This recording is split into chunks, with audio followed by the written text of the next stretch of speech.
O território da Fazenda Britânia, ele integra a região oeste do Paraná e ele tem sua origem já no início do século passado. Este território foi adquirido por um grupo de empreendedores gaúchos dentro de um projeto colonizador. Esta empresa foi denominada de Industrial Madeireira e Colonizadora Rio Paraná, mais conhecida por Maripá. Esta empresa se propôs a medição de todo este território em pequenas propriedades, com acesso à água e acesso às estradas. Essa estrutura de acesso às estradas, a colonizadora se propôs e ofereceu. Esse foi um critério importante durante a medição das terras. O território foi medido, então, em torno de mais de 11 mil colônias, de 10 a 15 alqueires paulistas. Então, durante a primeira década da colonização, as terras foram oferecidas às cidades, a moradores do Rio Grande do Sul e Santa Catarina. Aqui na região oeste é um encontro de duas frentes migratórias. Nós temos, e é bem interessante isso, uma diferença entre o município de Toledo e o município de Assis. Que Toledo, nós temos a presença da frente sulista que vem do Rio Grande do Sul. E o município de Assis, que é aqui vizinho nosso, é a frente nortista, que é assim denominada, que veio o pessoal do norte do Brasil, veio de São Paulo e de Minas Gerais ocupar e colonizar esse local.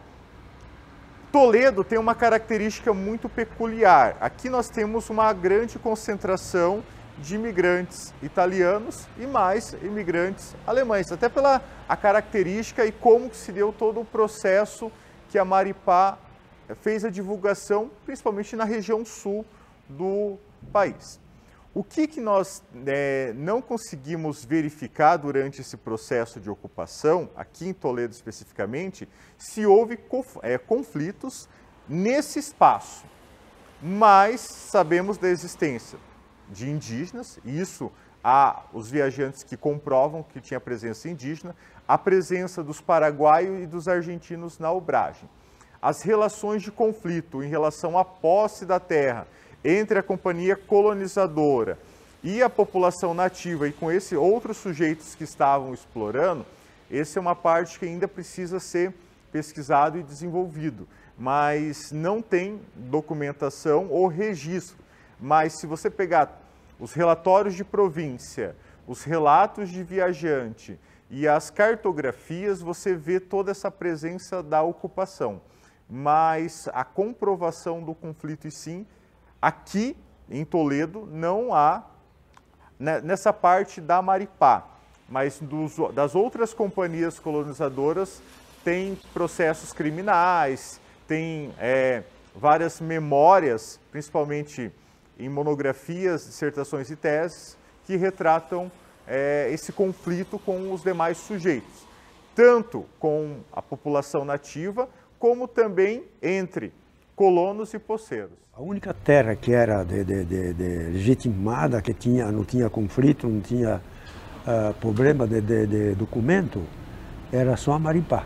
Colonizadora Rio Paraná, que é a Maripá. O resto era tudo da União, governo, o tempo era grilo, era bandidagem, era a base, a maioria da região aqui, Roda, Cascavel, aqui a região de Toledo, aqui também, perto aqui também, existia que era a base do 44, né? O finado do pai, porque lá, por exemplo, é que nem aqui hoje era. Você comprar hoje aqui 5 arqueiros de terra, não tem dinheiro que aguenta, né? E lá era assim. Então, quando a Maripá abriu aqui, imagina você, abriu com 5 mil reais a colônia de terra de 10 arqueiros. O pai comprou 110 arqueiros por 110 mil. Hoje, pelo amor de Deus, Cascavel, quando nós passamos lá, eram umas casinhas assim, aquela estradinha, cavalo encostado assim, com uma carabina pendurada lá. É assim, Cascavel. Se te oferecesse uma quadra em Cascavel de graça, ninguém queria. Deus o livre, né? Porque era tudo embrulhado em banditismo, jagunço. Você vê Cascavel, Terra Roxa, Guaíra, Santa Helena, toda aquela região ali, de São Pedro de Iguaçu para lá, era só rolo e jagunço. Agora, a fazenda Maripá, que pegava de Bom Princípio a Porto Mendes, era legal. Finado Vilibart, o cara comprava, recebia a escritura registrada e ninguém invadia. Dentro desse giro aqui, né? Mas fora disso, menino... Ainda é importante esse encontro, esse reencontro dessas pessoas para um diálogo, em um momento de sempre revisar a história e ouvir novos pontos de vista, né, sobre o desenvolvimento da nossa região. Que era uma coisa que o pai dizia: acredite, isso aqui vai ser uma grande cidade. Ele dizia, uma grande coisa, sabe?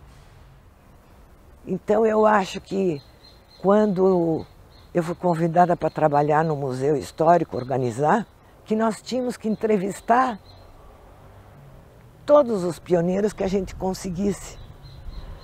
Porque é a voz de cada um que faz a história de Toledo.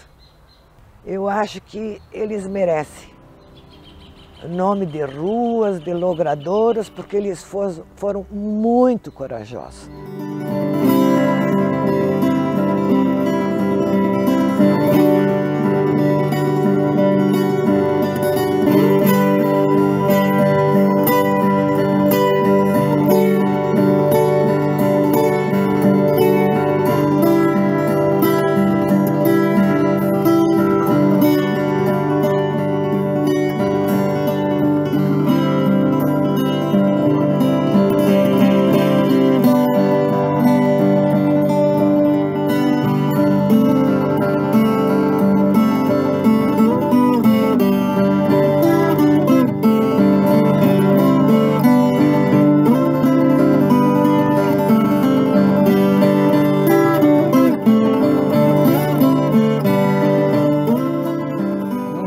De junho de 51, mas foi o mês de junho de 51 que nós chegamos aqui em Toledo. Aquele tempo não era que nem hoje, beleza, passa ônibus na frente da casa. Naquele tempo era mato e mais mato. E nós fomos morar em 51, onde que é a PUC hoje. O pioneiro ia de volta, vendeu o sítio lá, para depois voltar para morar, né? Mas não tinha casa para morar. É, só mato. E daí então inventaram assim, a Maripá fez uma república, ali no Xaxim, ali, no quebra-mola ali. Tinha uma pranave, tinha uma casa, uma meia água assim, meio de 4 metros, mas dava uns 30, 40 metros de comprimento. Quando o pioneiro vinha com a mudança, não tinha onde morar, aí ficava uns dias ali, morava ali naquela república. E depois ia cortar o São Martinho, lá cortar um pedaço, fazia a sua casinha, daí ia invadir o mato. Viemos de Caçador, Santa Catarina. Viemos em 4 dias de viagem, com equipamento para trabalhar com montagem de uma serraria aqui em Toledo. A surpresa foi que nós chegamos aqui, encontramos o quê? Mato, mato, mato, mato. E uns homens desmatando, fazendo as derrubadas para o início da colonização do povoado. Então, encontramos aqui 5 casinhas em construção, um pequeno hotelzinho, um restaurante, e vendo toda aquela situação, aquele desmatamento, aquele pessoal trabalhando, fumaça, mosquito à vontade, né? Isso era normal. Era um trabalho que não tinha explicação. Como é que poderia ter tanta coisa numa derrubada de mato? E daí meu pai desceu lá por Rio Grande de Novo, e daí ele disse, você sobe com o estado de Casarim para tocar o Empório, Toledo. E ali era alimento, essas coisas para os paraguaios que vinham do mato, então tinha onde fazer compra. Daí eu ajudava lá a fazer pacote e tudo, essas coisas. E dali, então, depois de lá, 48, 49, a Maripá comprou a gleba, tudo aqui. Era uns 4, 5 sócios. Daí eles compraram tudo a gleba aqui, daí começaram mecanizar elas, tudo, abrir as ruas. A primeira rua que abriram foi a Maripá. E as primeiras casas eram ali onde ali perto das Irmãs. E dali o padre Patuí, tinha muita gente que vinha ali e eles começaram a voltar, não, vamos fazer o que nesse mato aí? Daí o padre Patuí então conversava os caras para, não, aqui vai ser bom e tudo. Então os colonos ficavam. Aí, então quando a Maripá pegou, abria tudo as estradas para os colonos que mediram tudo a serra, né? Daí abriram a estrada até o Porto Britânia. E daí então eles levavam toda a madeira para Porto Britânia. E tinha muito pinheiro aqui. Ali ali para o Esperafico, por aí, a Maripá tinha 6 serrarias. E a primeira foi aquela lá embaixo da Vila Pioneira. Então eles botaram aquela serraria para cortar a madeira, para fazer as casas, né? Essa região aqui era muito bonita porque era coberta de araucária, que era um tapete. Se voava, nos primeiros anos tinha eu acho que um subsídio de aviação, que custava mais barato de avião para ir para o sul do que de ônibus. Eu voava, olhava de cima para baixo, o avião voava abaixo, era um tapete de copa de pinheiro. E pelo baile que aquilo se estrovava uma com a outra também, né? Aí quando eu vi que não tinha pedra, não tinha muro, nada, digo, é por aqui que ficamos, né? Nós entramos nesse matão aqui que não tinha nada aqui, né? Era assim um sertão, né? Coberto de matas, não tinha aquela Toledo, em 1948, o que tinha em Toledo? Não tinha nada, né? Fomos abrir, abrir estrada, né, para sair. Então se reunimos os vizinhos que não tinha nem estrada para chegar com as mudanças, né?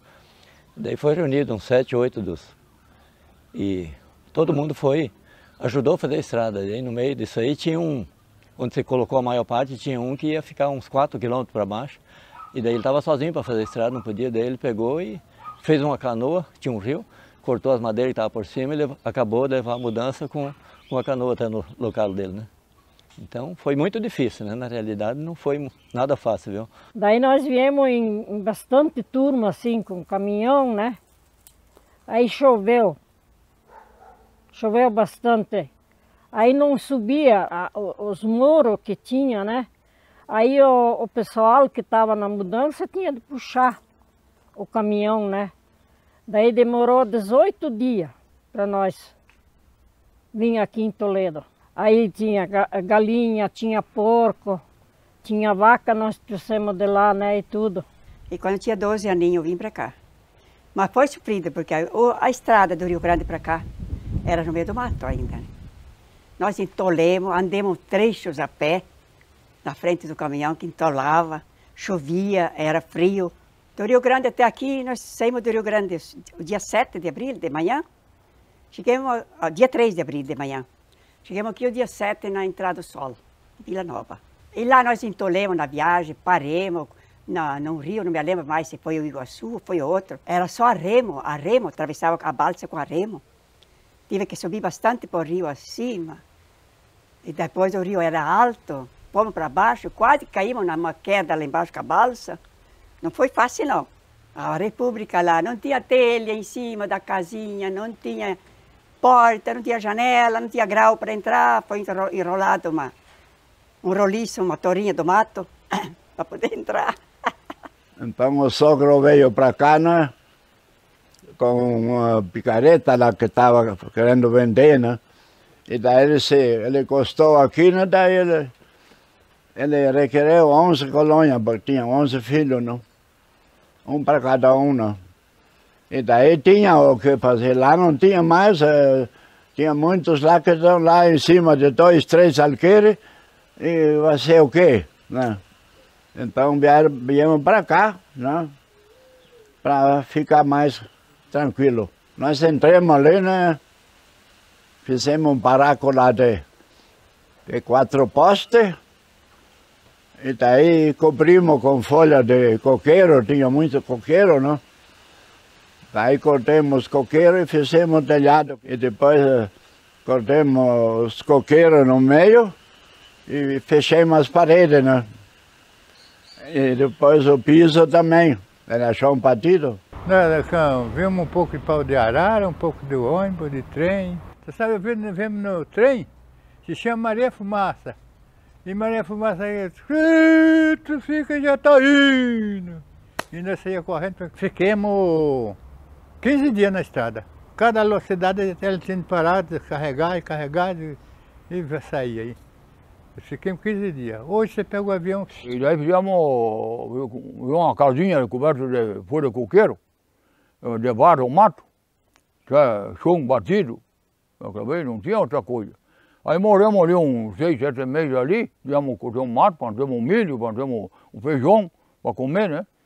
E daí depois fizemos uma casinha de madeira. Não tinha banheiro, não tinha nada, se virar no mato. Eu disse, ia tomar banho, cada mês, 2 meses, ia tomar banho. Hoje toma 2 vezes por dia, 3, também não tinha, água fria ainda. Tomava no rio, lá no mato. As mulheres também, olha como. E aonde? Nós vamos para o Garapuava, lá. Que aqui no Piquiri não passava ninguém, porque ali o Cruzeiro do Oeste era perigoso, se matava. Aí nós veio para lá, e acampemos ali, o campo só estava só o chão, não tinha nada. Só jogar futebol. E não tinha água, nós pegava água ali no Luiz, que tinha carpinteiro. Só tinha aquele morador e o mais só o empório lá embaixo. Pouquinha gente em Toledo. Que é difícil. Eu tinha andado de bicicleta, esse sertãozão velho aí, só tinha mato e jagunço, para comprar o palmito. Comprar desse pessoal que vinha de Rio Grande do Sul, comprava em Rondon, tem um senhor lá que comprou muito palmito lá do Sul para mim. O pessoal vem do Sul, para Rondon, 10 de maio. Aí então o Alfredo Vaz comprava o palmito para deles, ia para Rio Grande do Sul, comprava e vendia para mim. E eu tinha a turma, era 10, 12 rapazes que ia completa fazer a carga, todo dia fazia a carga de palmito. Fazia a carga e vinham entregar para o Valdomiro aqui a carga de palmito. Esses palmitos era a Argentina que comprava, a Argentina era o comprador, que comprava as madeiras aqui da Maripá. Quando eu cheguei, eu fui comprar uma madeira e eles não quiseram vender porque eles despacharam tudo para a Argentina, a Maripá, né? E esse palmito ia para a Argentina e da Argentina ia para a Alemanha. Nós instalamos numa república. Quando a gente chegou ali, o pai construiu uma república comunitária, né? E daí a gente instalou lá. Depois de um tempo, meu pai construiu um hotel. Que a gente morou lá um tempo, foi derrubado o mato, tudo direitinho para poder construir, né? Tinha muito paraguaio, eles faziam.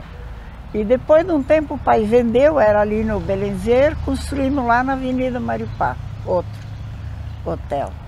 Depois a família cansou, né? O pai desistiu, daí vendeu também. O pessoal que trabalhava puxando torra ali para o Porto Britânia, se hospedavam ali, né? Sempre estava cheio o hotel. Quando a gente veio aqui para Toledo, só tinha 3, 4 casas.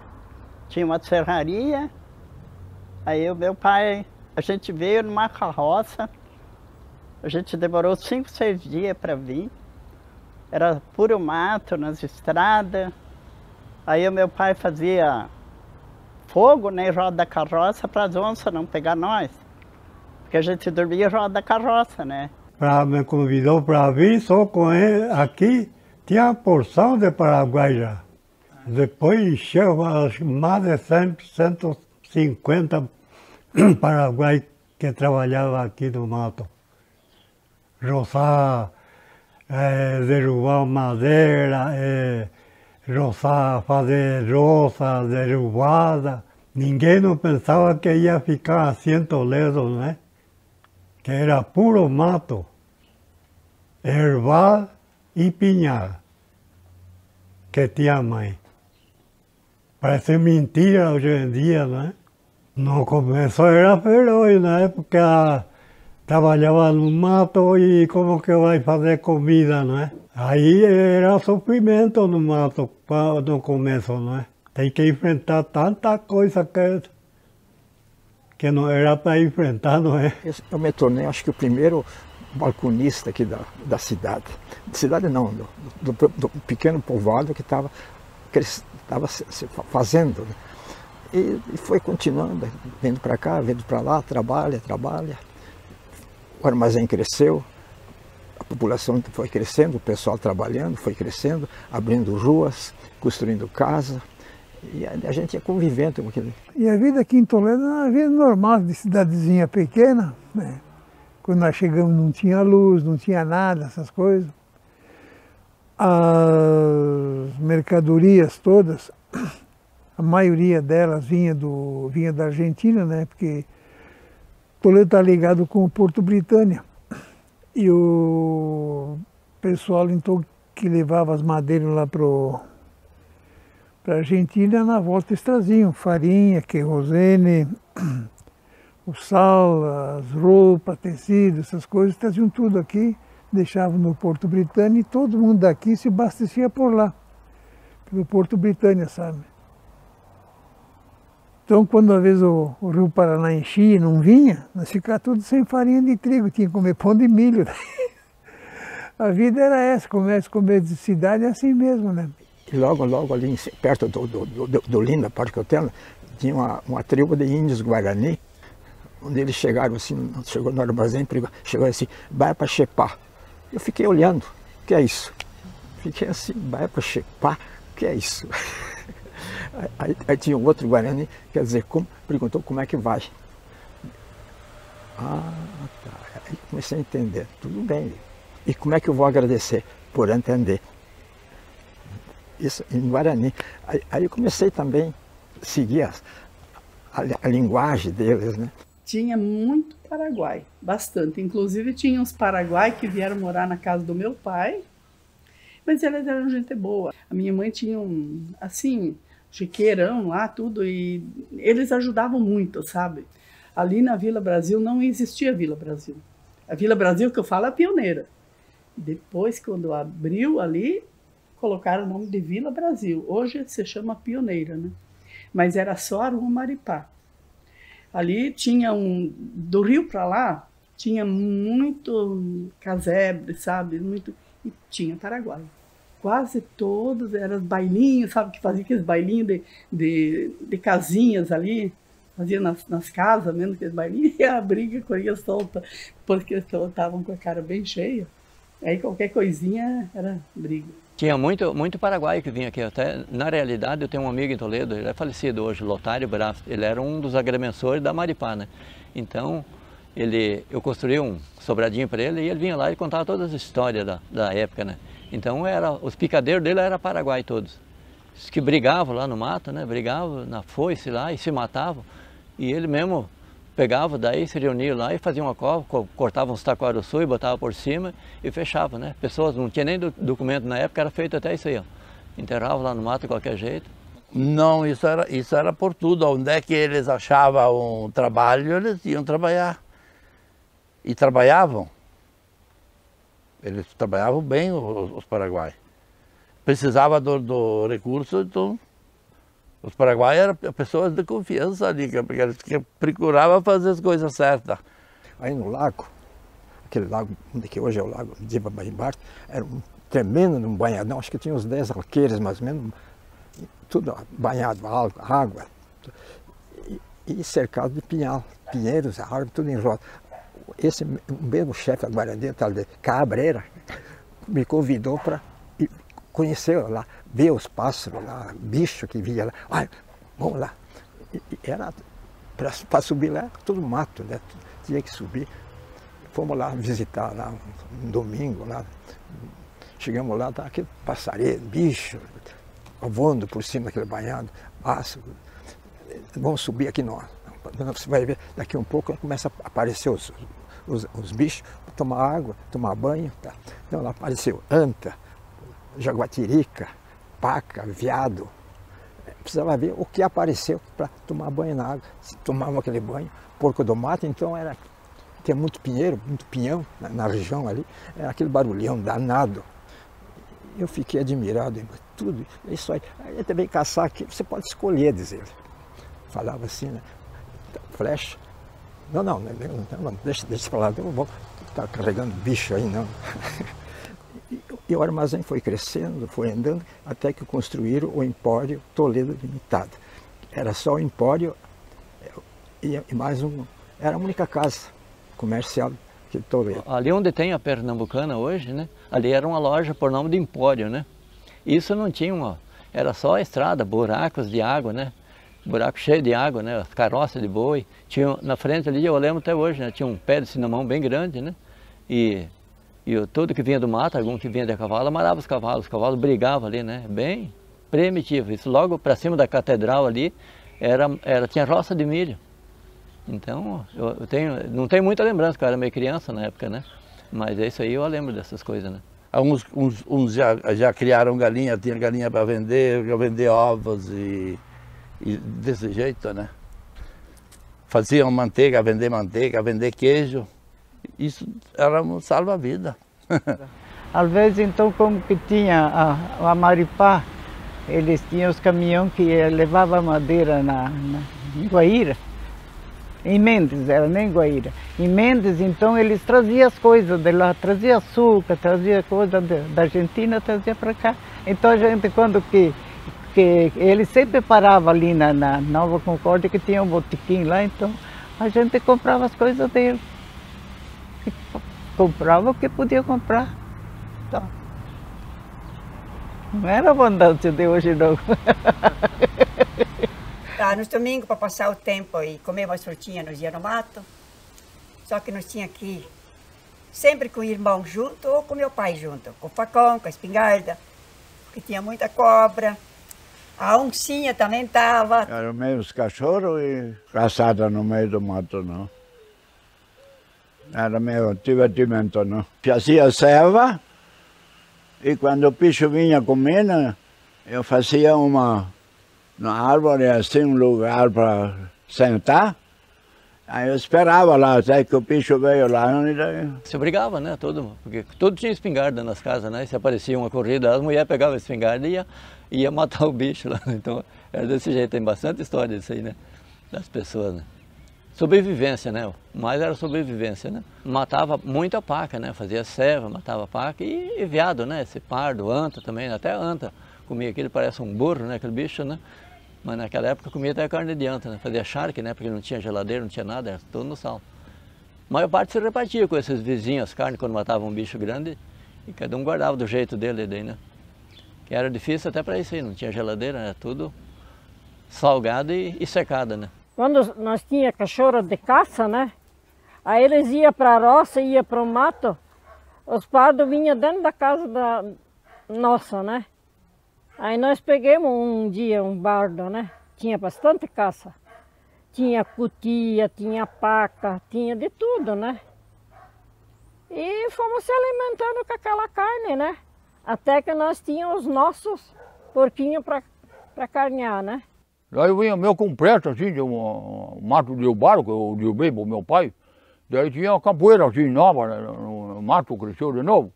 Aí eu vim com pressa para atravessar, pisei em cima de uma coisa mole, assim. Eu pensei, uma cobra, pulei lá na frente, que nada. A cobra estava esticada no carreiro, mordeu na perna ali. E daí, voltar para trás. Vai lá no mato, eu morei no mato. Aí voltei para trás, aí falei com meu pai lá, tinha um agregado lá, tinha 2 rapazotes, uma família lá. Então eu disse pro pai, matei a cobra ainda, passei uma vara, matei, botei nas costas, para levar para o médico para ver que cobra que era. Para dar o remédio, para aplicar o remédio, né? É assim, já acostumou. É cumprido assim. Então a pessoa sentia uma dorzinha de dente, o dente são, ia lá e ela arrancava tudo, né? Então eu mesmo tirei com 16, 17 anos, tirei meus dentes tudo de cima, eu tenho prótese, né? Então eram uns assassinos, não era dentista. Portanto, dava anestesia, dava uma gravata no pescoço do cara para pegar o cara, não podia espremer ali que ele não soltava, viu? Era terrível o negócio, viu? Então eu tenho um irmão que tem trauma até hoje de dentista por causa disso aí. Naquela época era primitiva mesmo, o negócio era, até o dentista era feito a facão. Naquela época não tinha médico, não tinha escola, não tinha nada aqui, né? Aí depois que chegou o doutor Ernesto da Lolli, né? Não tinha hospital, daí ele montou o hospital numa casa. Ele tinha aqui nas casas, né? Atender as pessoas, porque ele não tinha lugar ainda no hospital, né? Para deixar as pessoas acamadas, né? Então foi bastante sofrido, né? Porque a água a gente puxava no balde, tinha que deixar posar o barro embaixo e em cima usar para lavar roupa. Foi difícil, mas não lembro daquele tempo, não lembro. Tudo passa, né? Muita poeira, muita sujeira, mas tudo passa. Tudo estrada de chão. E de Cascavel para cá não vinha também.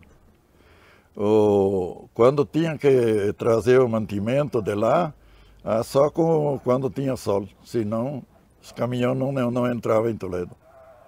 Era muito, muito sofrido ali. Depois que a Maripá pegou, então dali sim, ela começou a abrir tudo as ruas com as máquinas, né? Que antes as ruas não tinha máquina nenhuma ali. E a Maripá sim, ela veio com trator, com patrola, tudo. Aí a cidade ficou bonita. Mas era só aquele cantinho ali embaixo. Para cima, ali da Pernambucana para cima, aqui não tinha nada. Ali onde meu pai montou o hotel era tudo mato. Viram barro ali para botar o hotel.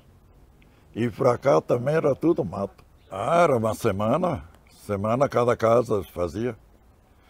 E era coberta com tabuinha. Então do pinheiro, eles cortavam tanto assim, né? Dali lascava tudo a coisa para cobrir. Que naquele tempo não tinha telha, não tinha nada. E ainda o padre, aquele depois começou a igreja, ali sim, ele começou a segurar a turma aqui, né? E aquele padre era brabo, Patuí. Então ali ele ajudou muito Toledo. E aí depois que o Vili ali, que eu falei, Vili era um senhor do administrador. Olha, o que esse homem fez aqui dentro tá louco. Foi uma pena ele ter morrido. Ele era um homem assim que tinha visão na frente. Meu pai chegou em março de 1949 e nós viemos dia 15 de agosto de 1950 para cá. A mãe, um cunhado dela, cunhado do meu pai, o Júlio Gerton de Azevedo Bastian, que nos trouxe até a Foz e o pai foi nos buscar em Foz. Levamos quase um dia para chegar aqui. E o pai tinha pintado para a mãe, a diva, que a casa estava uma maravilha, que estava pronta. Só que ainda faltavam algumas janelas e umas portas na casa. No meio não tinha nada, só tinha a casa na outra quadra ali com a Rua Independência e a Avenida Maripá, a casa do seu Carlos Becker, que a família já morava aqui, eles chegaram antes. Mas a visão de uma criança é uma coisa, né? E de um adulto é outra, né? A minha mãe se surpreendeu que era muito mato, né? Ficou um pouco assim assustada, mas ela veio porque ela quis e ela disse que viria para acompanhar o pai. Aí de tardezinha, quando nós chegamos, a dona Ida Becker, mulher do seu Becker, que também tinham 4 filhos, mandou uma jarra de leite para ela ter leite para dar para nós. Porque onde é que ia comprar?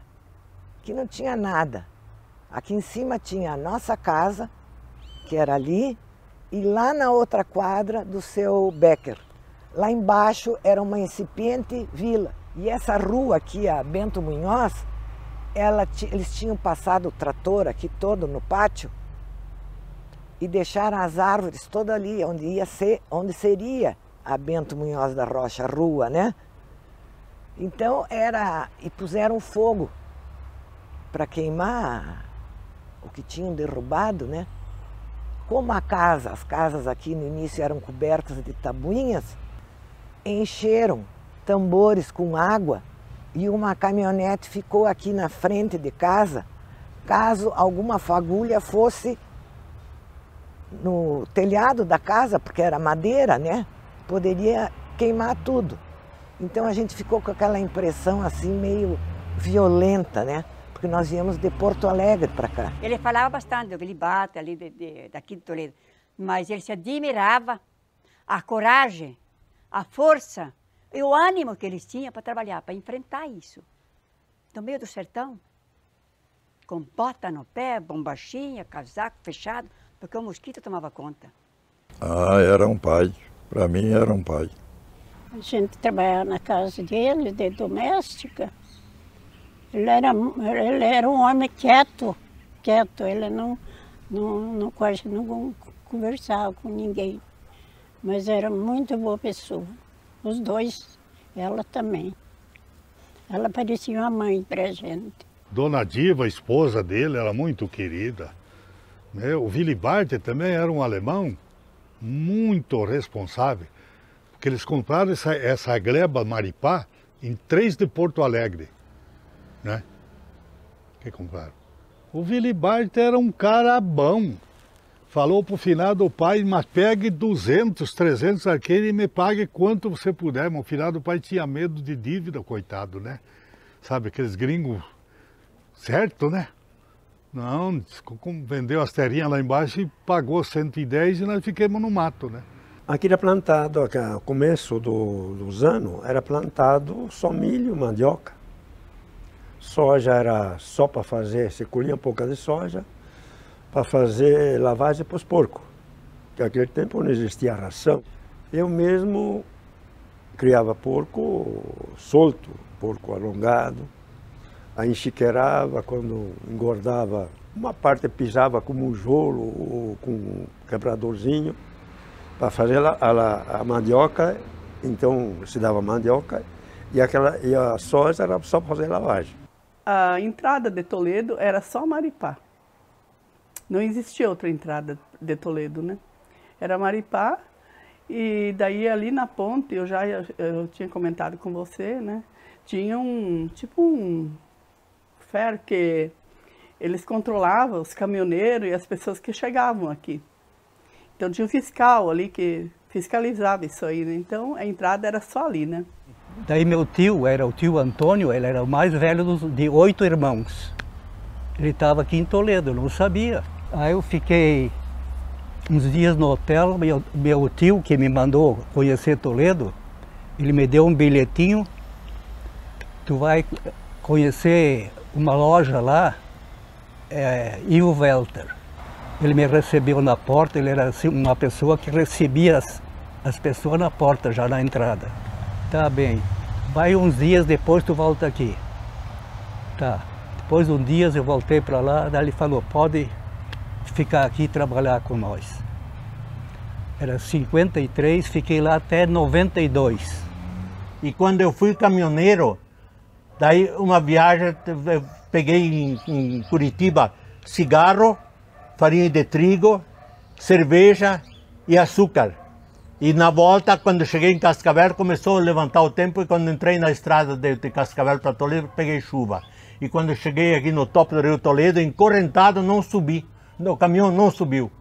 Aí nisso veio um senhor lá, era cedo de manhã, pelas 8h30, veio um senhor caminhando a pé, né? Daí perguntei, onde é que você vai? Digo, vou na loja do Ivo comprar umas mercadorias minhas.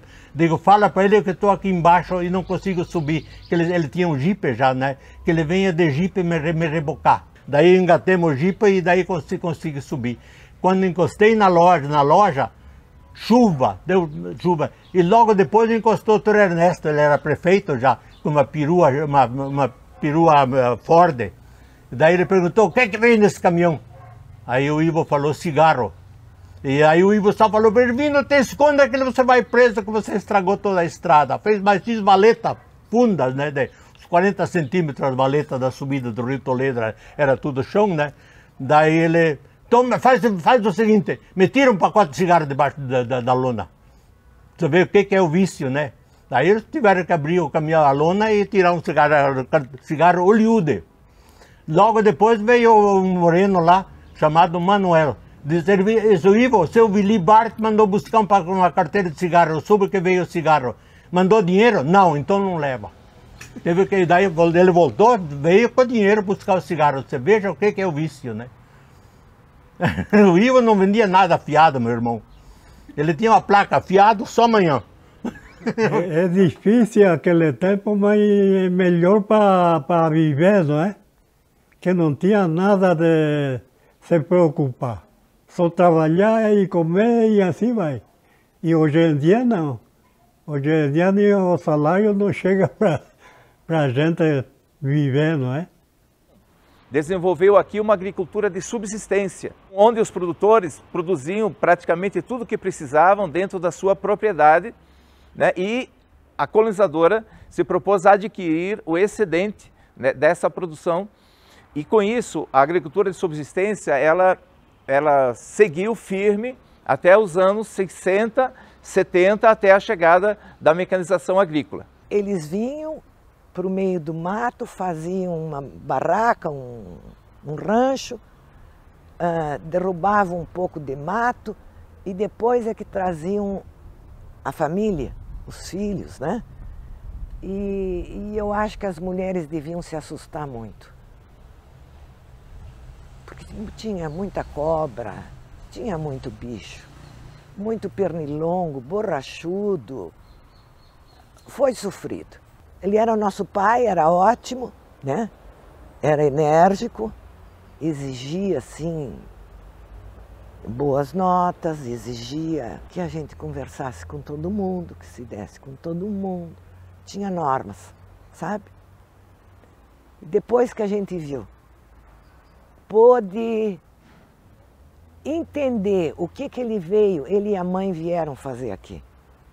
Porque se a mãe não tivesse vindo junto, ele não teria aguentado. Ela foi uma baita companheira. Uma baita mãe, uma baita companheira, fora de série. E ficou mais 50 anos conosco. Ela ficou viúva com 45 anos, pense bem, né?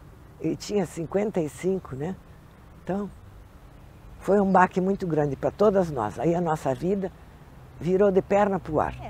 Eu vim de Santa Catarina, fui professora lá. E daí, quando cheguei em Toledo, fui trabalhar na loja Ivo Welter.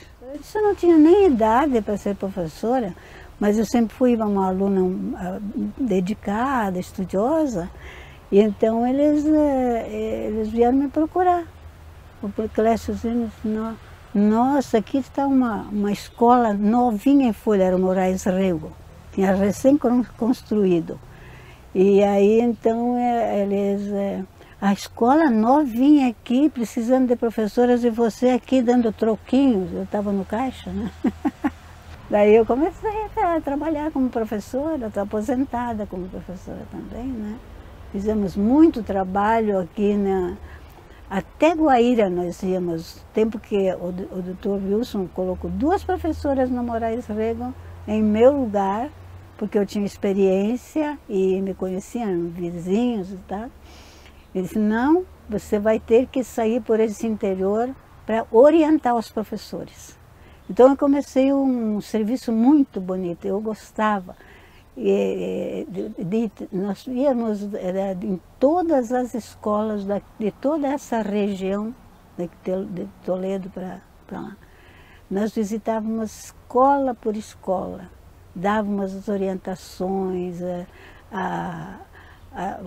ensinávamos técnicas de ensino, né? Porque era muito, muito carente mesmo. O trabalho que a gente realizou, eu sei o que nós fizemos e eu sempre me senti assim, realizada com isso, sabe? Assim que a gente foi criando, crescendo, aí depois desenvolvi, vim para a cidade para estudar fiarada, para dar estudo, porque pensei, sem estudo basta eu, né? Então ainda não tinha condições para estudar lá no sul, porque era muito longe, os colégios, aquela coisa toda, né? Daí depois eu não aprendi, mas eles estudaram, desde 7 anos já eles estudaram, mas eu não. Portanto, eu não sei nem bem dizer, nem assinar nome, porque se criamos na roça, né? Que nem, por exemplo, a nossa família era uma família alemã que só falava alemão. E até tem um caso interessante. Com o tempo foi desenvolvendo a vila, foi crescendo um pouco a parte da agricultura, e o pessoal foi se estabelecendo, né? Aí vem a parte social, que é a necessidade de você fundar uma sociedade dentro daquela população, né? Aí veio a ideia da primeira escola. Então aí tinha italiano, polaco, alemão, mais, né? Só que se notou que se estabeleceu, por exemplo, um quisto, que eu chamo isso hoje de quisto. Só alemão, mais italiano e alemão. A escola, quando ela recebeu o primeiro professor, era alemão. Ele só falava alemão, falava um português muito mal. Então a escola toda girava em torno da língua alemã. Quatro Pontos cresceu mais um pouco, né? Rondon cresceu, Toledo cresceu, aí entrou a fiscalização em cima da educação. E um dia apareceu um fiscal da prefeitura aqui de Toledo, não sei se já era a prefeitura ou não, mas era um município já estabelecido, mas apareceu um fiscal. Os alunos, nós éramos acho que uns 15 ou 16 alunos. O professor simplesmente virou e falou em alemão, né? Do kommt eine fiscal em alemão, falou assim, né? A gente assustou, mas o que será? Vão prender nós? O que você sabia disso, né? Aí um deles até perguntou, mas o que é um fiscal? Perguntou em alemão. Wer ist das, né? Quem é o cara, né? Aí você fica tenso na hora, todo moleque de 10, 12 anos ali, esperando, caramba, será que é a polícia que vai levar a gente? O que vai acontecer aqui? Ele simplesmente entrou, virou para a turma e falou assim, a partir de hoje, alemão está proibido. Né? E falou em português, claro, e falou em alemão também. Não se podia mais falar alemão. Né? Quer dizer, para quem não conhecia nada de português, você falava assim, alguma coisa de português, o professor também se dirigia a gente tudo em alemão, né? E isso aí foi um baque. Como é que nós vamos fazer agora? O que você fez? Então, meu pai, se fizeram uma reunião na sociedade, vamos ter que chamar o pessoal que fala português, né? Vamos fazer a mistura, né? Vamos misturar os alunos. Porque só podia estudar, vamos dizer, praticamente quem era católico. O que influenciava ali tinha que ser católico, falar alemão, né? E eram umas exigências assim, bem que atrapalhavam a educação. Vim trazida pelos meus pais, né? A Concórdia do Oeste. Lá eu iniciei o período escolar, enquanto meus irmãos, os 3 mais velhos, que nós éramos em 5, pois nasceu mais uma toledana, eles ficaram internos no colégio, aqui no Incomar, no Colégio das Irmãs. E eu já iniciei lá, que daí para o meu período já havia professora, porque nós estudávamos numa sala multisseriada. A primeira série, a segunda, a terceira e a quarta. Enquanto a primeira ficava lá no tracejado, e no 1, 2, 3, a turminha lá do fundo tinha poesia, e aquilo me encantava. Naquele tempo, 4,5 km, 5 km, não sei bem exato a distância, era a pé, a gente se encontrava uma turminha que vinha, até que nós estávamos no colégio, nós estávamos 15, 20 colegas de moradores que tinha naquela região. Né? Ah, meu Deus! Se você fala em tabuada, eles escutam a professora Odila falar em tabuada, eles até hoje, quando me enxergam, né? Quando me enxergavam, e vem matemática, e vem a tabuada. Escola Reinaldo Arose, na Vila Brasil. Aquele tempo chamava Vila Brasil. Daí o prefeito não quis mais que chamasse Vila Brasil, porque parecia um desprezo, porque lá os alunos eram tudo moreno, né? Até que não estranharam eu indo lá, que sou preta também. Para ir daqui de Novo Sarandi e na linha Petrovski, o meu pai me levava com uma carroça de boi, tempo do Mazarope. Isto quando chovia, né? Mas antes disso, ele me levava de bicicleta, eu ia na garupa da bicicleta dele. Muita saudade de ser professora, que se eu poderia ser professora hoje, eu iria continuar. Lá, naquela época, a aula era individual. Tem algum menino que era bom de inteligência, passou 3 cartilhas num ano, que tinha boa inteligência. E daí passava, era aluno por aluno, não era classe 1, classe 2, essas coisas, era aluno por aluno que a professora. Foi ensinar a fazer uma coisa que ele fazia, ele já ia passar para frente, né? E quem não sabia ficava patinando, né? É o costume que daí quando chegam lá, 3, 4 vai para um lado, eles estão falando uma língua ali, 3, 4 vai para o outro lado, falam, eles a parte é outra língua, era assim, porque você se isola para falar diferente do que os outros. Meu pai foi transferido da Coletoria Federal de Mantena, Minas Gerais, para Cascavel. Chegando em Cascavel, ele procurou, primeiramente, as condições de educação e cultura, porque meu pai foi escritor e ele se preocupava muito com esse aspecto. Cascavel perdia para Toledo extraordinariamente. Então aqui viemos porque tinha um colégio La Salle já implantado, com grande fama de bom educandário, e tinha também o Colégio das Irmãs Imaculado Coração de Maria, também no mesmo nível. E papai gostou desse aspecto e comprou uma casa aqui e ficou durante um ano fazendo essa ida e vinda de Cascavel. Não, eu não estudei. Eu tinha 4 anos de aula lá no Brasil. E era só. E depois com o meu comércio, que eu comecei a trabalhar, aí a gente aprendeu tudo. Primeiro eu tinha 2 anos em alemão, né? Daí foi proibido, né? E daí foi mais 4 anos em português, né? Daí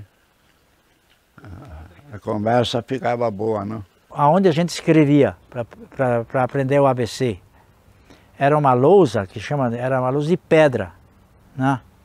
Onde você fazia os riscos com uma régua por cima e escrevia com outro lápis de pedra, né?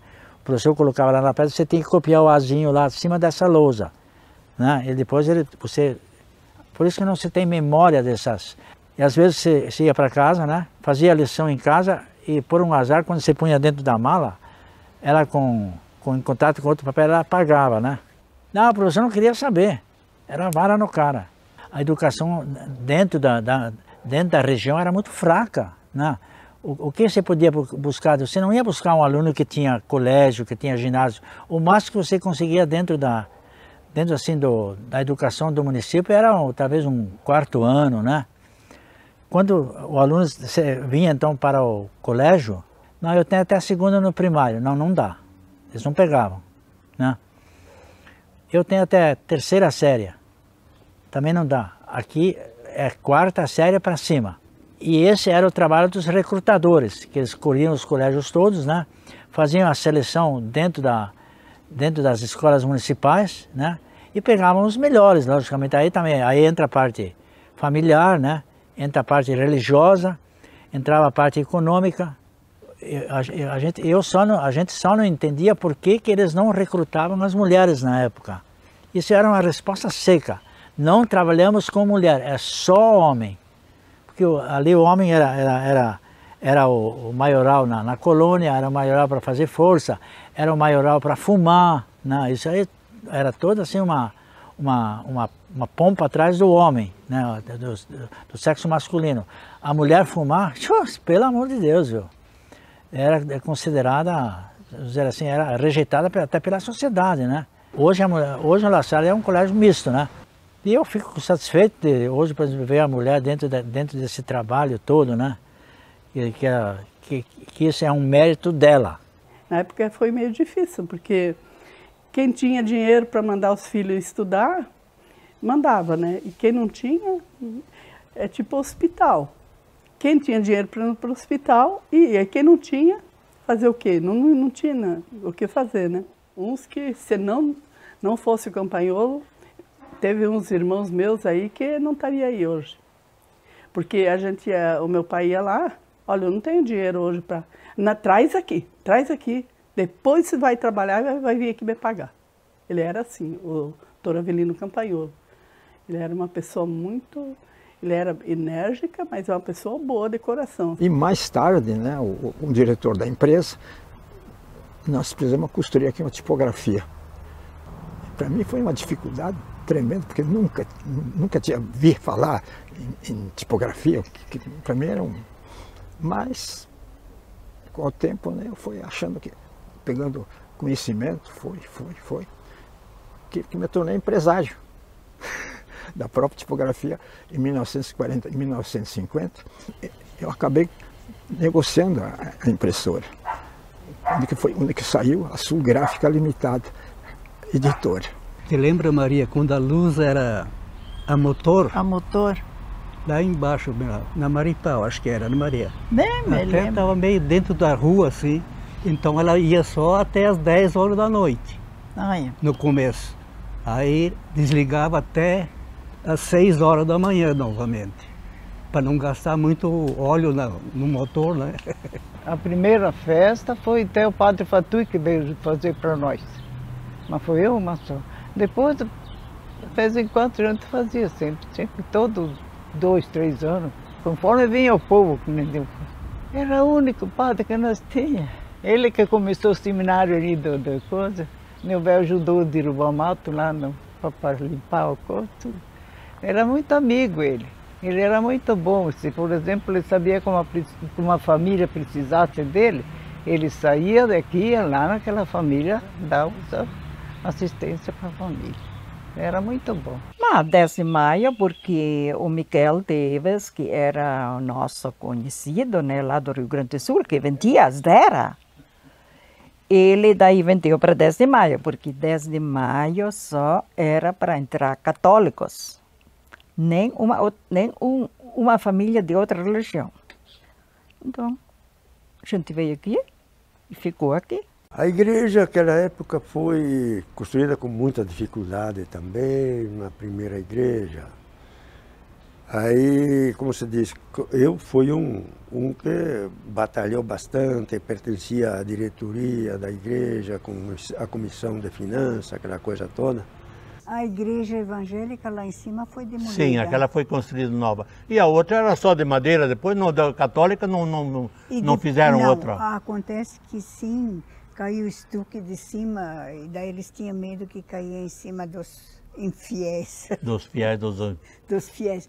Aí, o padre rezou missa no lado, no galpão, enquanto eles construíram a outra.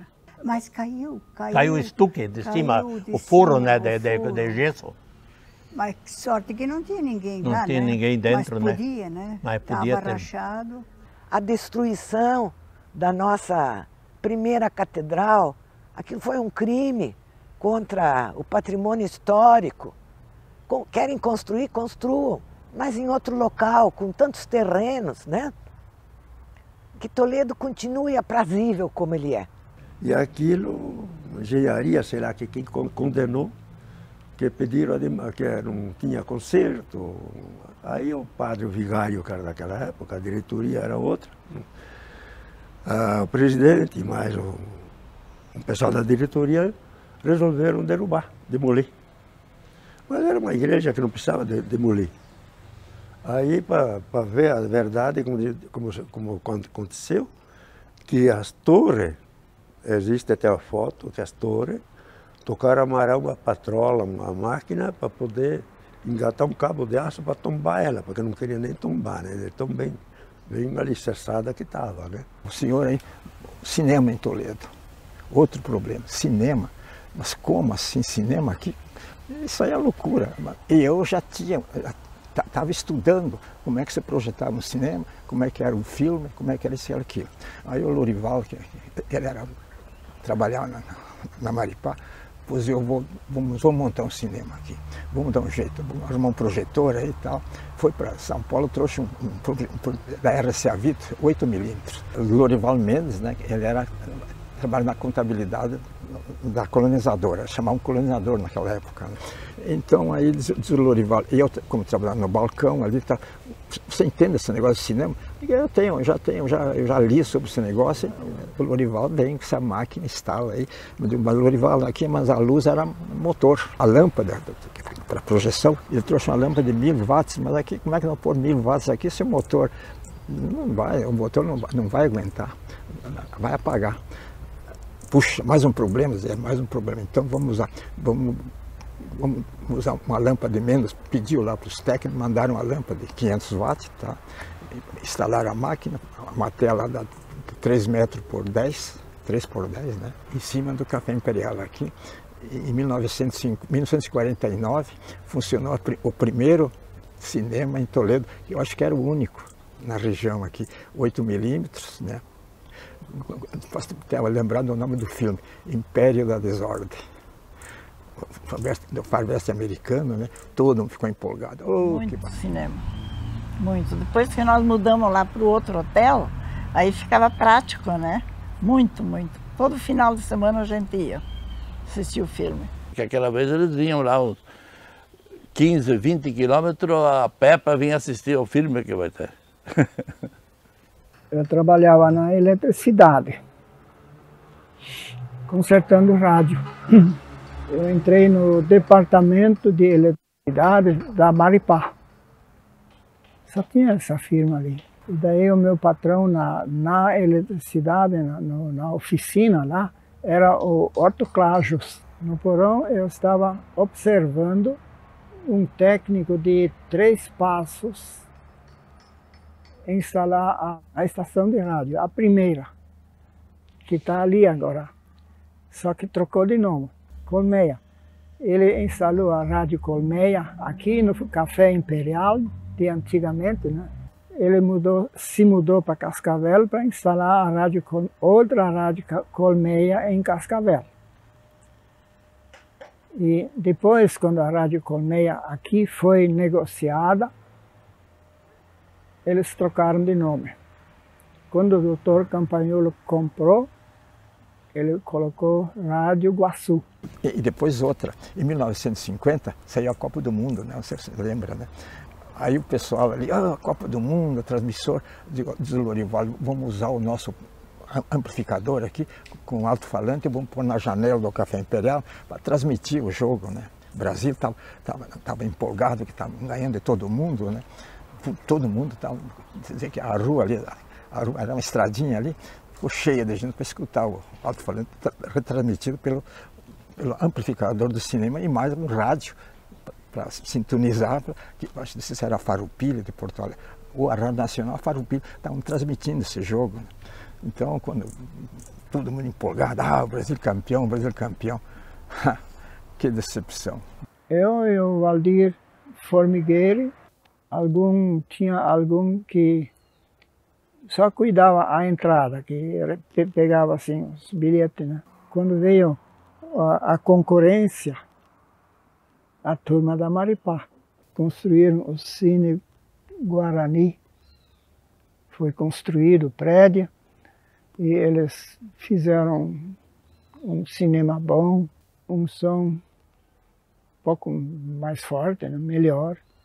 E o Lorival viu a concorrência chegar, ele começou a construir o Cine Imperial.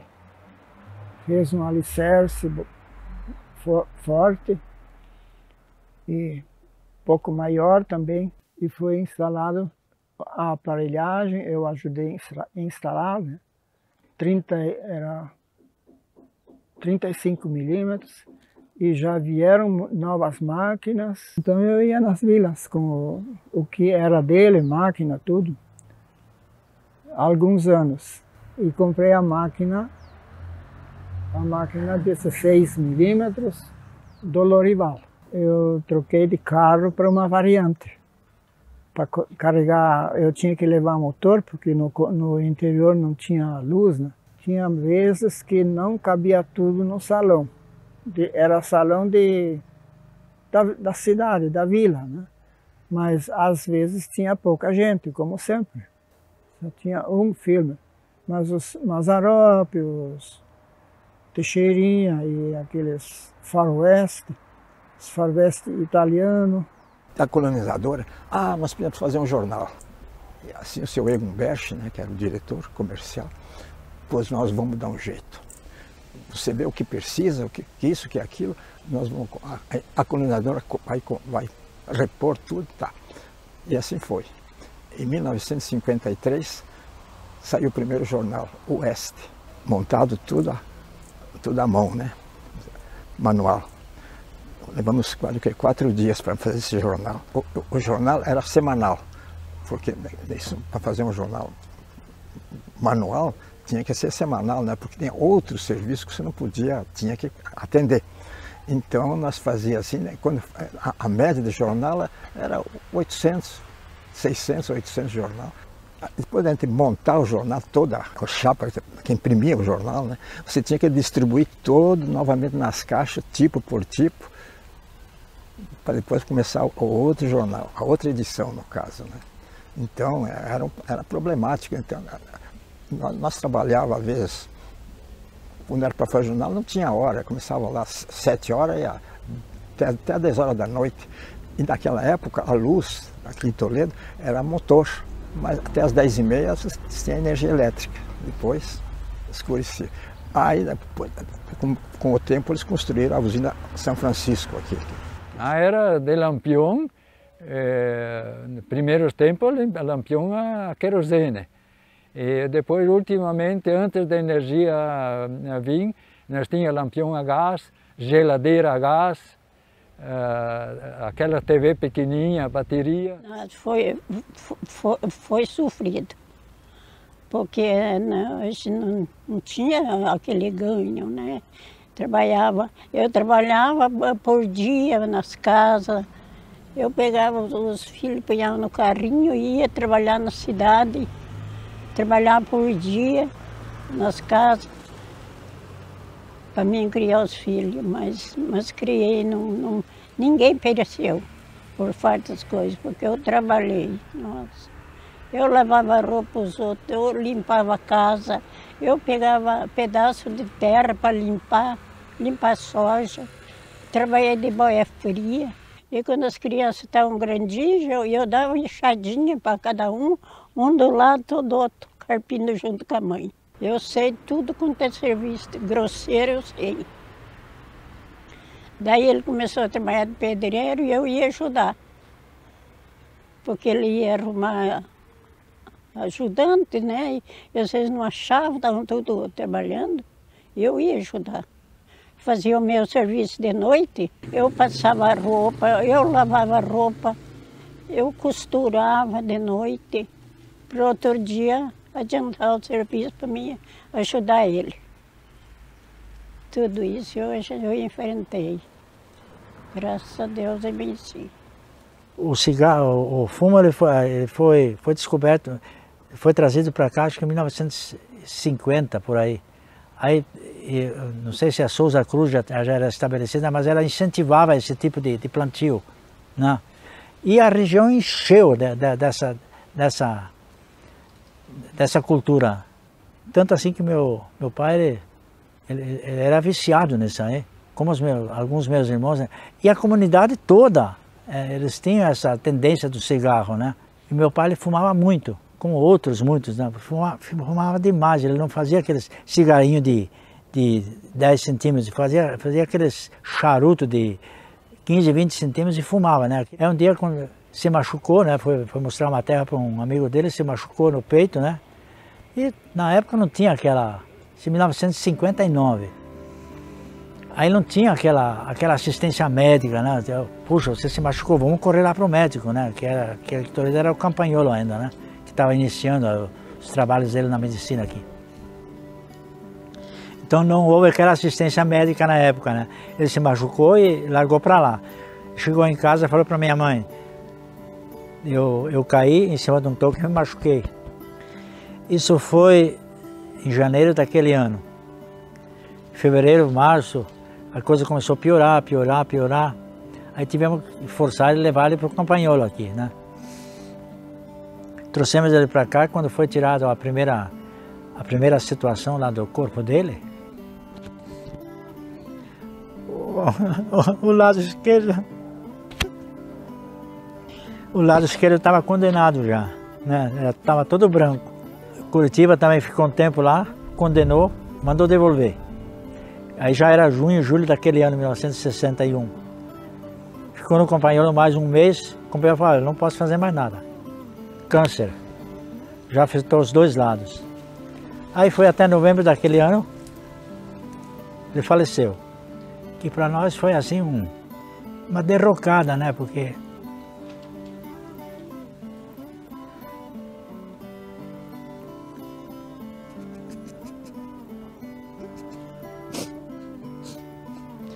não se dava importância para a mulher em casa. A mulher era assim, um ser à esquerda. Você está ali para trabalhar, para lavar louça, era essa a situação da mulher, eu sempre falo isso. E isso me chateava muito.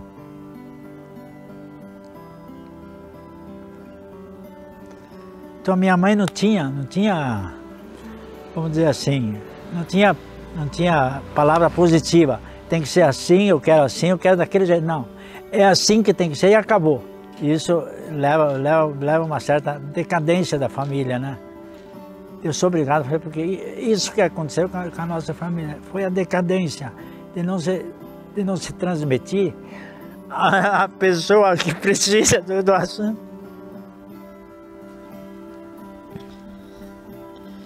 E eu não sei até hoje por que esse ser humano que é a mulher não tem que tem toda essa força em si e não consegue pôr para fora e não consegue convencer a sociedade de que ela tem muito mais valor que qualquer um de nós. Eu acho que as mulheres conseguiram segurar os maridos aqui. Se elas não tivessem vindo junto com eles não aguentariam. Havia dias que o meu pai pegava a mãe, iam de caminhonete visitar os colonos para dizer que não desistissem, que acreditassem que isso aqui ia ser uma grande coisa, que não fosse embora, né? Aí a gente via quando a mãe chegava em casa, que ela estava assim, abafada de ouvir conversas que as mulheres contavam, as dificuldades que enfrentavam, sabe?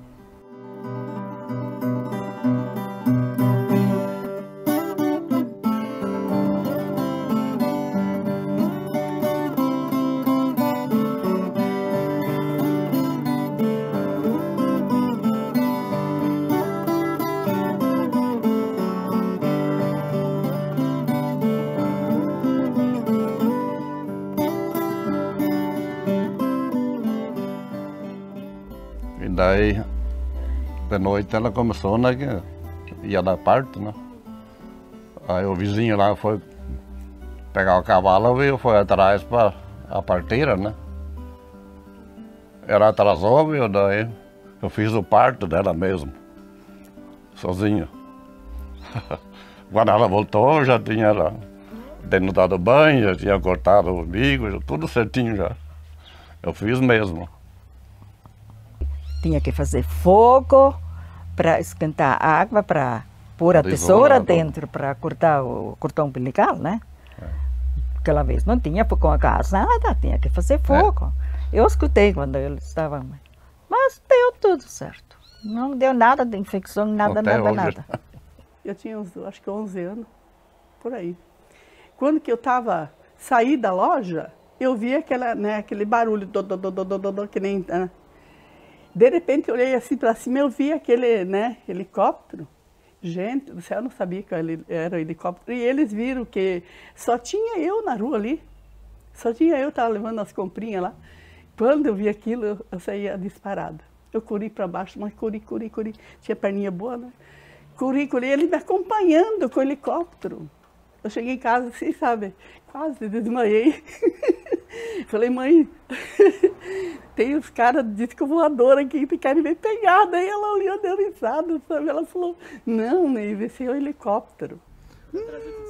Daqui a São Paulo era estrada de chão. Quando chovia? Chovia era Hotel Gabina. E assim ia.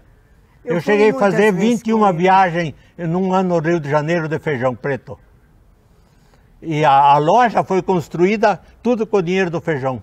E um ano fizemos balança, deu 136% de lucro, por causa do feijão. Tanto que valia o feijão. Não tinha feijão no Rio, eles brigavam. Quando chegava lá, esse feijão é meu, esse é meu, eu quero ele. Toledo é um fenômeno. É uma cidade que era praticamente construída por uma dúzia de famílias numerosas, que vieram daqui do Rio Grande do Sul, de Santa Catarina para cá, e que se transformou nessa cidade que é hoje um centro agroindustrial, educacional, cultural e, por que não dizer, de uma indústria muito producente e sempre em crescimento. Toledo a atratividade das terras de Toledo foi o potencial madeireiro. Ao longo do tempo, à medida que essas madeiras foram se esgotando, esse potencial madeireiro foi sendo substituído pelos criatórios e pela lavoura comercial. Mas lá nos primórdios ainda da colonização de Toledo, além dessa produção agropecuária, também houve investimento na transformação. Tanto é que o frigorífico pioneiro foi um investimento à época singular na região. Esse frigorífico pioneiro, ao longo do tempo, vai se transformar na Sadia Frigrobas, que hoje é a chamada BRF. E a BRF foi o embrião para que a gente tivesse hoje um polo de nutrição animal que é muito significativo na região. Atualmente, Toledo tem duas estruturas produtivas muito significativas. Uma é agroindustrial, que é o polo de nutrição animal, e o polo de transformação agroalimentar. E tem também hoje a estrutura farmacêutica. Porém, a estrutura farmacêutica hoje, o grande impacto nela está na transformação da base produtiva do município, que era uma base produtiva muito focada em recursos naturais e agora mais e mais entra numa base produtiva focada na economia do conhecimento. Não apenas a questão farmacêutica, a produção de fármacos, mas também a área de tecnologia da inovação, da informação, que está sendo muito significativa. Ou seja, hoje, o impacto do bioparque, de todo o investimento na farmacêutica, e todo o investimento em tecnologia da informação, põe Toledo como uma cidade muito inovadora no contexto da região. Toledo foi uma cidade que sempre se preocupou na educação. Basta dizer que já em 48 chegaram ao Colégio das Irmãs. Já começou uma educação, menos tinha, né, a coisa. E depois começou o Colégio La Salle também, com o ginásio. Na época do ginásio, quando nós começamos o ginásio, que era de quinta e oitava série, né, só tinha em Ponta Grossa, Londrina. De lá para cá, toda essa região não tinha isso aí. Quer dizer, para Toledo é uma grande coisa. Inclusive, tinha colegas que estavam comigo que eram de Foz do Iguaçu, que eram de Guaíra, que eram do Mato Grosso, né, que eram de Cascavel, que estudavam aí. Mas sempre fomos bem servidos de instrução, na parte de instrução. A Prata Dona Dulce, eles precisavam de farmacêuticos formados, que eles chamam de farmacêutico de cadinho, que aprenda para fazer remédio mesmo. E não tem. Por isso que a Universidade Federal de lá está especializando para isso, para ter farmacêutico especializado para trabalhar na formulação dos remédios. Porque se a gente um dia vendesse a Prata e Dona Dulce, com certeza a gente ia amealhar muito dinheiro. Mas por que nós vamos levantar amanhã cedo? Qual o propósito? Tem que se ter objetivos na vida. E aí, quando foi para fazer a sucessão, chegou a pergunta, o que nós vamos continuar fazendo? E faz muito tempo, e nós assim, eu e o Luiz, nós tivemos muita dificuldade para estudar. Nós estudamos em universidades públicas e nós tivemos que lutar muito para conseguir estudar, porque a gente não tinha como sobreviver, então a gente trabalhou e a gente trabalhou muito duro. E aí chegou a conversa na nossa casa, entre eu e o Luiz, que de repente nós poderíamos fazer um parque tecnológico, fazendo a sucessão na Prata e Dona Dulce e criando um parque tecnológico. Então eu e o Luiz criamos o parque tecnológico, que é o Bioparque. E o que tem tudo nesse Bioparque? Esse Bioparque tem assim uma essência que veio de, quem sabe, do Canadá, dos Estados Unidos, da Europa, da Alemanha, de muitos países onde a gente visitou parques tecnológicos para ver exatamente o que se faz tudo num parque tecnológico, o que é importante ter ali dentro. Claro que nós sabíamos o que nós queríamos, mas a gente queria fazer muito bem feito. Bom, uma das coisas que o Bioparque precisa ter e que é importante são as escolas, para que a gente consiga elevar o nível sociocultural das pessoas e educativo também. Então, quando fizemos a associação, uma das partes importantes que nós tínhamos que ter dentro do Bioparque foi uma universidade. E ali nós fizemos o Bioparque Edu. A gente construiu um prédio que carinhosamente eu chamo de Chalana, porque ele é ovalado. Também, junto com a UFPR, nós negociamos e ali foi construído um prédio que foi inteiramente doado para a Universidade Federal do Paraná, para que os estudantes de medicina pudessem continuar seus estudos e que a universidade continuasse aqui em Toledo. Isso é uma coisa fantástica. Dentro do Bioparque, a parte da educação, para nós, eu diria que é uma das partes essenciais, porque ali nós estamos educando as pessoas, nós não só olhamos para crianças, as crianças são de todos os níveis. Nós, por exemplo, temos lá dentro o Clube de Ciências, onde as crianças vão lá para brincar com química, com física, com biologia, com robótica. E tem professores que acompanham eles sempre no contraturno. Isso para nós é importante, encantar as pessoas com ciência, porque o mundo precisa ser melhor. Meu pai, Oscar Silva, era um idealista. Ele dava aula de matemática, português e filosofia. Então, a participação dele na formação da cultura de Toledo é até hoje elogiada por todo mundo. Ele era um devorador de livros. Ele tinha a maior biblioteca particular do interior do Paraná. Era aqui em Toledo a biblioteca dele. A biblioteca dele depois foi doada para as escolas e para o Centro Cultural Oscar Silva, que é a biblioteca pública. Papai teve muita amizade com Jorge Amado e outros escritores nordestinos e convidava esse pessoal, vinha todo mundo para cá. Aí que se criou Semana Pedagógica, Semana Cultural, com participação de escritores de renome nacional. Câmara Cascudo, mais gente do mais alto calibre.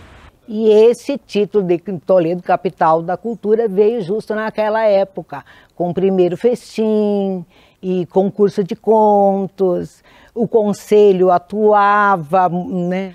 O carnaval era de praxe, não podia ter, né, sem ter carnaval de rua. E isso era sempre por responsabilidade da Secretaria da Cultura. Naquele tempo eu trabalhava como coordenadora do Centro de Criatividade, depois já não teve mais. E nós fazíamos as alegorias todas lá, criadas por nós, feitas por nós, dentro do Centro de Criatividade. Naquela época a gente começou o conjunto musical, tinha o conjunto dos ritmistas, tudo na base da guitarra, no contrabaixo, toda uma musiquinha de iê-iê. É a primeira que começou aqui, de fato, nesse estilo de música, sabe? Que antigamente só tinha essas bandinhas mesmo de tocar retetê, que a turma chama. E a gente começou a fazer muito sucesso, porque o pessoal já se sentia mais atualizado, mais moderno, nosso conjunto, sabe? Até a fotografia era difícil, nem todos tinham fotografia e tiravam, né? Isso aparecia a cada 2, 3 anos, aparecia um fotógrafo, né? Então, para tirar foto era difícil esse tipo de coisa na época, né? Bom, além de nordestino, nós éramos negros. Apesar de em outras partes do país nós sermos considerados morenos, aqui era Schwarz, que é negro em alemão, ou Scorsi, que é negro em italiano. E a comunidade aqui, a sociedade, era basicamente de italianos e alemães e polacos, poloneses. Os italianos tinham recurso, os alemães também. Então havia carência de mão de obra. E essa mão de obra foi buscada, foi convidada, então vieram. E vieram também por Boia Fria, e todos se localizavam na chamada Vila Brasil. Por que Vila Brasil? Porque era de brasileiros para eles. Eles consideravam os negros brasileiros.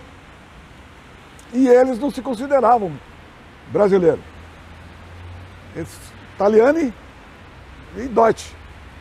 Então nós tivemos dificuldade, não só por sermos nordestinos e negros, mas porque viemos morar na região que era exclusiva deles. Nós não fomos para Vila Brasil, para Vila Operária. Nós viemos para o centro. E foi difícil. Mas acontece que nós tivemos uma coisa em favor. Meu pai era coletor federal. Era federal. Era como um militar. Era a época da ditadura militar. Eu cheguei em clubes e ser barrado na porta. Porque eu não podia entrar por ser negro. Mas falavam mesmo. Negro não entra aqui. Aí um ou outro que vinha falava assim, esse aí é filho do coletor federal.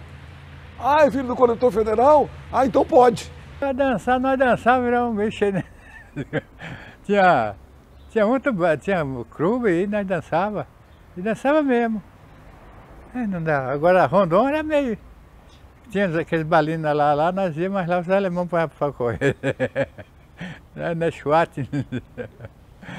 As moças começaram a dançar com nós e os rapazes começaram a chorar porque dançavam com os palmeteiros, com aqueles Schwarz. A importância da colonização japonesa quando chegaram aqui em Toledo foi porque era a visão, né? Terra boa, como fala, produtiva. E hoje a sociedade japonesa dentro da sociedade toledana, ela está bem agregada. A gente tem que ainda trabalhar muito, né, para que a gente incorpore isso na sociedade de Toledo. Mas isso é um trabalho que não é uma década, e sim tem que ser uma geração, um século, né? Chegamos aqui em Toledo dia 9 de julho de 1957. E aí o Ernesto, a família do Ernesto chegou aqui na cidade ou chegou em algum sítio? O meu pai arrendou terra lá uma chácara do Valdomiro Belotto para plantar verdura. Certo. Aí meu pai plantava verdura, eu com bicicleta tinha que sair para vender na cidade. Morava mais ou menos 4 quilômetros lá. Da cidade, né? Da cidade. Certo. Aí meu pai comprou a chácara em redor aqui, aí era tudo mato. Aí tinha que ajudar ele a derrubar mato, construir casa, tudo. Então tinha pouco tempo também para ficar brincando, sempre está trabalhando, né? Sempre trabalhando. Certo. Bom, eu acho que cada povo, né? Eu acho que é importante que você guarde alguma coisa da origem. Da minha origem oriental, da origem japonesa, o que eu guardo até hoje e eu transmito para os meus filhos é a disciplina. A disciplina, a dedicação no estudo, né? O respeito. Os orientais eles têm muito respeito pelas pessoas de idade, né? Por causa dessa disciplina que a gente tinha, né? Eu formei na Faculdade de Medicina da Federal do Paraná, em Curitiba, em 1970, E desde 1971 estou radicado aqui em Toledo. Eu sou formado há 52 anos, né? E estou em Toledo praticamente há 51 anos. E a minha vida profissional foi tudo dedicada aqui em Toledo. Eu vejo que tem muitos médicos que já formam e acham que dá plantão. É muito sacrificante, ninguém quer dar mais plantão e tal. Mas eu com 52 anos continuo dando plantão. Dedico o tempo integral à minha profissão, apesar de exercer outras funções, né? Tudo que se plantou aqui deu fruto. E está sendo colhido. Muito bem colhido. A Prata de Dona Dulce é consequência do processo desenvolvimentista, não só de Toledo, mas de todo o oeste do Paraná. E ela veio para cá porque aqui ela teve mais condições de desenvolver, por poder contar com mão de obra também especializada das faculdades daqui. Então ela fez um estudo e viu que aqui era o melhor lugar. E hoje ela está devolvendo para Toledo aquilo que ela recebeu. O Bioparque, por exemplo, ele já não é nem de Toledo. Ele já é uma conquista do Paraná, do Brasil. Ali é aquilo que eu disse antes. Você planta e vai colher no futuro. Toledo plantou e está colhendo agora. Estamos em Toledo há quase 29 anos. Esse final de ano a gente completa 29 anos de existência aqui. E eu tenho que dizer que nós somos muito felizes em ter escolhido esta cidade para que a nossa empresa prosperasse e que tivesse todo esse envolvimento com a comunidade de Toledo. Isso é uma coisa fantástica. Eu ando muito pelo mundo e, para mim, ir para casa significa voltar para Toledo. Toledo é uma cidade maravilhosa, tem um povo acolhedor, se trabalha muito bem com todas as instâncias de prefeitura, vigilância e tudo isso, e com a comunidade em geral. As pessoas são incentivadas fortemente a estudar e a crescer a nível de patamar, de vida, de ter vida melhor. E eu tenho certeza que muita coisa ainda está por vir. Assim é o nosso envolvimento com Toledo. É algo muito profundo. Isso é algo que se enraizou. Com certeza, né? Porque a evolução da cidade é as indústrias, né? Não tem nem o que dizer que as indústrias trazem prejuízo. A indústria traz benefício para a região. O plano diretor ele é formado por engenheiro civil, arquiteto, sociólogo, especialista na área de educação e especialista também na área de administração pública. Então eles fizeram durante um ano e pouco que vieram aqui, montaram todo um projeto de como devia ficar Toledo, como é que Toledo devia se comportar daí para diante. E a gente conseguiu até num preço razoável na época, que a gente pagou as pezinhas, e depois quando terminou o plano diretor, eu acho que três daquelas pessoas que vieram para cá, continuaram aqui em Toledo para acompanhar esse plano diretor, sabe? Não dá para as pessoas, o cara que fazer um loteamento, fazer do jeito que ele quer, não. Ele tem que fazer daquele jeito que a prefeitura está estipulado no plano diretor. É muito bom. E cada um que veio para cá, não importa se era homem, mulher, moço, moça, fez o seu trabalho, sabe? Toledo é uma somatória de um pouquinho de cada um. Aquilo que ele sabia fazer, ele desenvolvia bem e cada um acrescentou, conforme Toledo foi crescendo, depois passou a município, né? E cada um trazia a sua bagagem cultural e acrescentava sempre para melhorar a cidade, né? Eu gosto de Toledo. Eu amo Toledo. Nasci aqui, se eu pudesse nascer, mas eu queria que Toledo aí ficasse pequenininho como ele era e começasse tudo de novo, porque Hoje Toledo está muito grande para mim. Está muito grande, muito movimentado. Mas eu amo Toledo. A gente se sente até perdido. Porque se fosse eu numa rua agora, eu não conheço mais. Aquele tempo e agora, tudo por tudo. A gente deixa de ir para a cidade, vamos supor, 8 dias, se o mês que fosse, já vai ter diferença. É muita revolução, muita coisa. O Toledo está crescendo bem demais quase. E se falar a verdade, uma coisa falar para você, depende da televisão, eu gosto de Toledo, mundo. Toledo é a cidade está indo, Toledo é a cidade limpa, Toledo é a cidade séria. É uma cidade, Toledo, pode dizer assim, habita. Todo toledense pode ter orgulho de estar dentro de Toledo. Uma lembrança leva, como morrer hoje eu levo a lembrança. Toledo é uma cidade boa. Pode sustentar Toledo, que Toledo é cidade. Ando por aí, agora eu estou pouco saí, faz uns 3 anos que estou aqui, né? Agora sai, me admiro de ver tão bonito Toledo, cidade boa, casa boa, carro bom, sento ali. Eu já até brinquei que eu estou contando os carros para entregar. Se é um carro bom, eu falei, como é que está ruim? E com as vizinhas eu tenho amizade com todos. Graças a Deus até hoje, eu não posso dizer esse vizinho é ruim ou aquele é ruim. Eu me dou com todos. Sempre respeitando o jeito de cada um. Porque eu tenho um jeito, um ritmo, né? O outro tem outro jeito, foi criado diferente. O outro tem outro jeitinho. É na comida, é no falar, é no caminhar, em tudo, né? Mas eu respeito, cada um respeita o seu jeitinho de cada um. Mas eu me dou com todos. Eu não olho a cor, nem a raça. Não, para mim são tudo irmão, tudo irmão. Eu me dou com todos. Porque o professor lá, quando escrevendo numa palestra, numa resposta que ele deu, digo, olha, você daqui uns anos, 20 ou 30 anos, vocês vão ter o mundo na palma da mão. Todo mundo para lá, mas palma da mão, isso é impossível, né?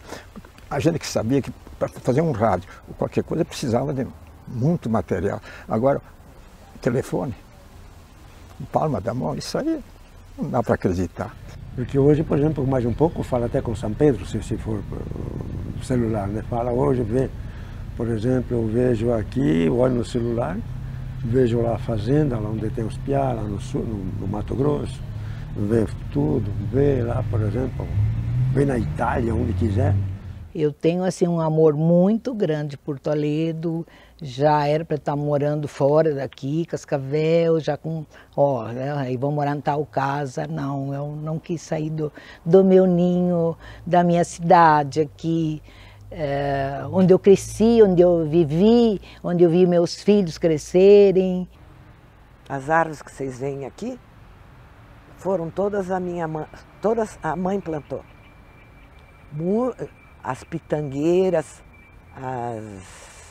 as alés. Ela trouxe mudas, quando ela veio, ela trouxe mudas lá de Porto Alegre para plantar aqui. E hoje estão aí fazendo sombra, né, nos agasalhando. Então, que a juventude estude, vá para fora, veja novos horizontes, mas voltem com ideias modernas, mas sempre não esquecendo o passado. Não esquecendo cada um que pôs o seu tijolinho para que Toledo fosse o que é hoje. Volta pro chão de amor tropeiro, Paraná. Nossas belezas sobram aos olhos de quem vê você chegar. Aventureiro, volta pro chão de amor tropeiro, Paraná. Nossas belezas sobram aos olhos de quem vê você chegar.